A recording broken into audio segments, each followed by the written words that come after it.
kindergarten, I think, is when I started writing. And I think I remember, like, for writing anyway, I remember, like, tracing letters, like, they had the little dots and, like, the big giant paper. Mm-hmm. I know I did that for cursive. I don't remember if I did it for regular stuff. But I went to a private school. I've written a lot of papers, especially in high school. We've always had to read books, like, in English.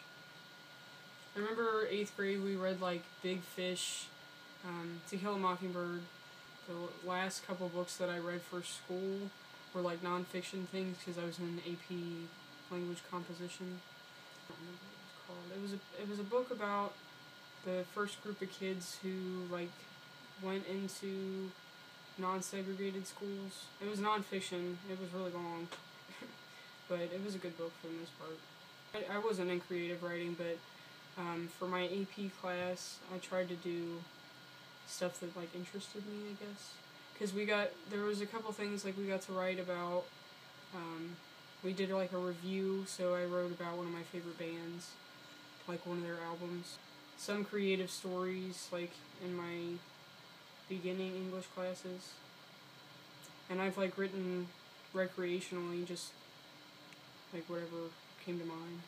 And I remember when I was, like, in elementary school, I had these, like, little notebooks, and I would just get random ideas that would pop into my head, so I'd write it down and, like, try to develop it, make it into something cool. Probably Harry Potter. That was the biggest one. I loved Harry Potter.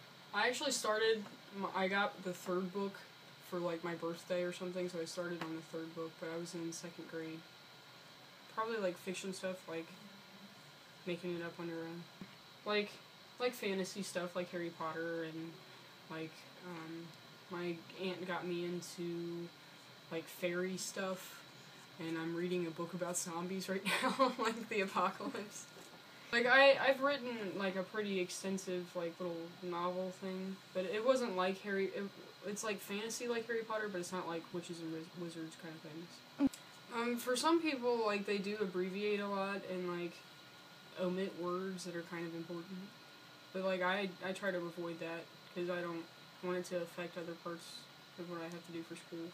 I've heard that a lot of people, like, will abbreviate things without thinking about it just because they do it so much for Twitter, but, like, I've never done it. It can, since people use it so much, but as long as you, like, think about it and, like, separate the two, it's not that big a deal.